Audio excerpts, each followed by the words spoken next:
Here we are at the beginning of June 19.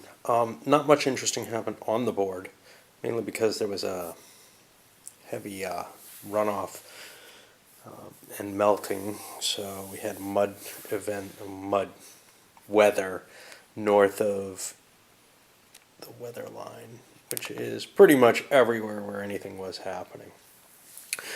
Everybody's decision, since, gee, mud really sucks, and the next turn's almost guaranteed to be clear, was to pretty much just improve their position and resupply their troops, etc.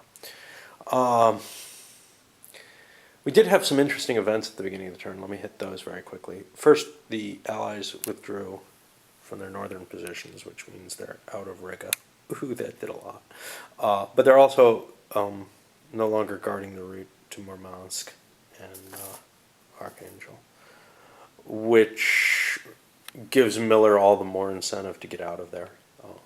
He's not where he wants to be. Stalin can go stab up there, cut off his supply, and make his life, well, non-existent. Victor, I didn't mention this last time, but he was kind of trying an outflank. He kind of got out initiatived, and it looks like he's not going to get that now. So he'll probably pull back towards the rail line. We also saw the Kronstadt mutiny, which got rid of all those potent Marine units and cost the Bolsheviks 5 political points, which puts the political value up to 69, dude. What's cool about that? Well, it means that a white leader is going to be paralyzed from now on until that goes back down. We got the Allied units showing up in Europe. They're going to be able to start shipping their way into the Black Sea this turn.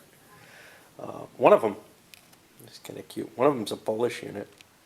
The guy on the bottom. I don't know if you can tell, he's blue. They're a really good unit, actually. The best out of all the Allied units, I think.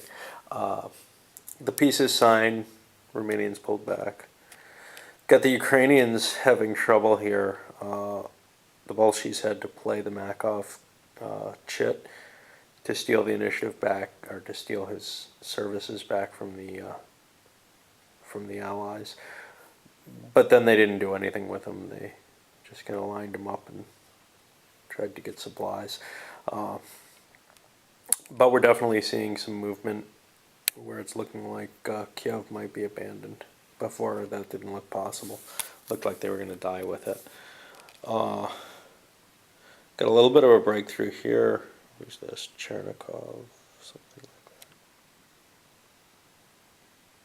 Cherbachev. He got a little bit of a cut in here. And that's kind of dangerous. That's about the only exciting movement we saw in the turn. Not a lot of deaths happening, like none. This turn should be more violent. It's clear weather, and everybody's got lots of supplies.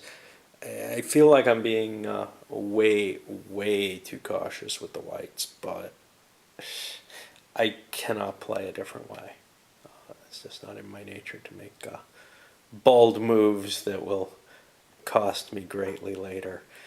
You know, that have a limited chance of success, especially this early in a game. But I think that's actually what you have to do with the whites, to have a chance of winning it early.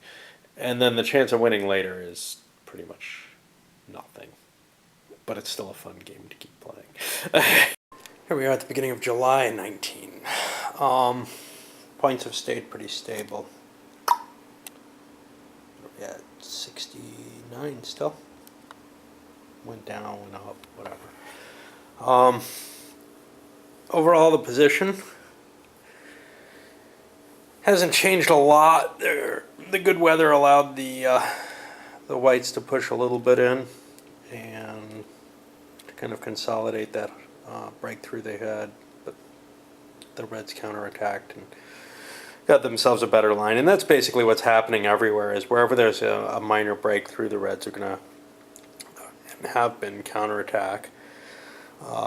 we got Stalin sent a bunch of troops over to go harass Victor, and that's the Czechs, and they ran away.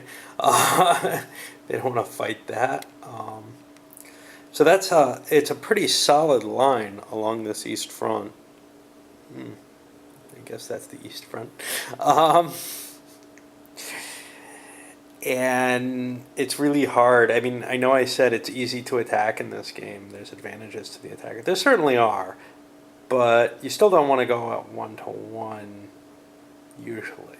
I mean, if you got the armored trains and you got a good leader, and you have the supply points and the shock, you can get a decent result. One of the weird things is some of the results, low results that just affect the defender, aren't necessarily that good a thing because you don't get ground off of them. They can actually take the ignore option on those. And we're seeing some of that now finally where ground is becoming valuable enough. I mean, you can see Moscow's not far from that line. Up in the north, however, Miller's on the run, and Trotsky basically broke him. The reason for this is because of the pullout of the Allied forces. He had to cover Murmansk, and he has to, I mean, that's his supply source, so he needs to. And he has to try to defend himself, but it's hard getting away from the line in this case, and he may have executed that kind of poorly. You see a buildup of Bolshevik units here under Kornilov. And that's because Yudenovich has come in over in Estonia. Now those are going to declare the world revolution. In fact, I have to play the chat, which will immediately drop the political level, so that they can invade Latvia, because Estonia is harboring Yudenovich. Yeah, well, this is actually kind of neat because in truth, the Soviets, the Bolsheviks did do this. They, even while they were threatened, even while they were in trouble, they did expand the war in places, much like the French do in their revolution, not solidifying the internal before going external. All right, I guess I'm going to stop here.